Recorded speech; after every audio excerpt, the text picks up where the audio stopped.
हुजूर सैयदना सरकार शराफत मियाँ रहमतुल्लाहि अलैह एक सादगी पसंद, तहज्जुद गुजार और अल्लाह वाले बुजुर्ग थे।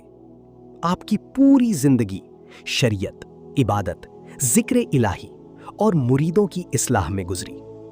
आपने अपने वालिद मोहतरम हुजूर सुल्तानुल आशिकीन सरकार हशमत मियाँ रहमतुल्लाहि अलैह के पर्दा फरमाने के बाद सज्जादा नशीनी संभाली और सिलसिलाए फैज़ को मोहब्बत, अदब और सुन्नत के साथ आगे बढ़ाया।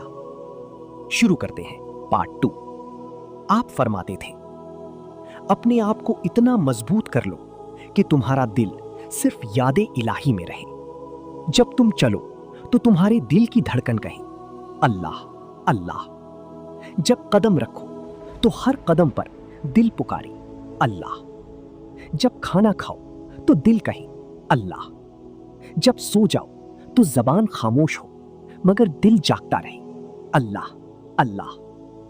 अपनी सांसों में अल्लाह का नाम पिरो लो। सांसों की माला पे सिमरू मैं पी का नाम। सिर्फ एक ही नाम सजा लो अल्लाह। आप फरमाते थे, दिल को खाली मत रखो क्योंकि खाली दिल शैतान का घर बन जाता है। इसीलिए हर वक्त कुछ ना कुछ जिक्र करते रहो। अल्लाह के 99 नामों में से कोई एक नाम चुन लो और उठते बैठते चलते फिरते उसे पढ़ते रहो। जब कोई परेशान हाल शख्स आपके पास आता और अर्ज करता, हुजूर दिल को सुकून नहीं मिलता, कारोबार में घाटा हो रहा है, घर में तंगदस्ती है, कभी कभी रोटी भी नसीब नहीं होती, दुआ फरमा दीजिए, तो आप पहले उस शख्स का नाम पूछते, फिर फरमाते, नमाज पढ़ते हो? वो शख्स शर्मिंदगी से कहता, हुजूर दिल ही नहीं चाहता। आप मुस्कुरा कर फरमाते, अच्छा खाना खाने को दिल चाहता है? वो कहता, जी हुजूर। फिर आप फरमाते, खाना तो रोज खाते हो, फिर नमाज रोज क्यों नहीं पढ़ते? अगर वो कहता, हुजूर सिर्फ जुमा पढ़ लेता हूं, तो आप फरमाते, अगर जुमा भी छोड़ दोगे तो ईमान से खारिज हो जाओगी। फिर आप नसीहत फरमाती, इब्तिदा नमाज, इम्तिहान नमाज, अव्वल नमाज, आखिर नमाज। और याद रखो, जिस जिंदगी में नमाज नहीं वो जिंदगी नहीं। आप फरमाया करती थी, जो लोग नमाज नहीं पढ़ते वो मुर्दों की तरह हैं। मुर्दा ना बोलता है, ना खाता है, ना लिबास पहनता है। इसी तरह जो अल्लाह का हुक्म छोड़ दे वो रूहानी तौर पर मुर्दा हो जाता है।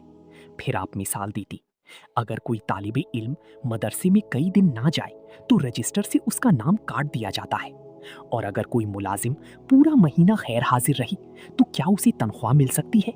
लोग अर्ज करते, जी नहीं, तो आप फरमाते, बस इसी तरह अगर अल्लाह की बारगाह में अपनी हाजिरी लगवानी है तो कम से कम फज्र और इशा की नमाज जरूर पढ़ो।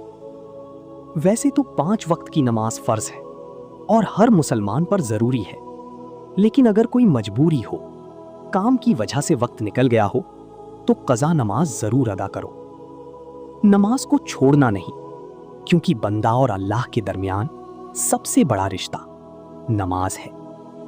अगर आगे बढ़ना चाहते हो, अल्लाह को राजी करना चाहते हो, तो सूरज निकलने से पहले उठ जाओ, फजर पढ़ो, ईशा पढ़ो, क्योंकि हरकत में बरकत है।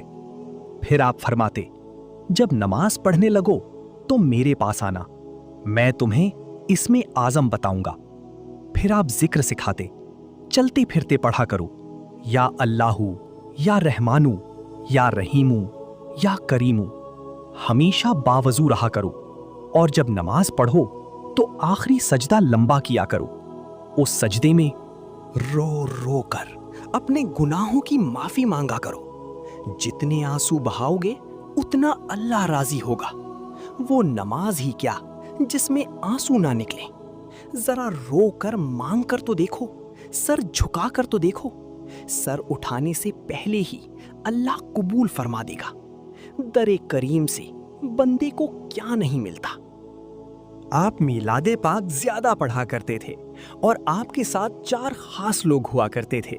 खुद हुजूर सैयदना सरकार शराफत मियाँ रहमतुल्लाहि अलैह, हुजूर नूरुल हसन खान रहमतुल्लाहि अलैह, यूसुफ मियाँ, नफी रजा खान, ये चारों हजरात जहां भी जाते साथ ही जाते थे।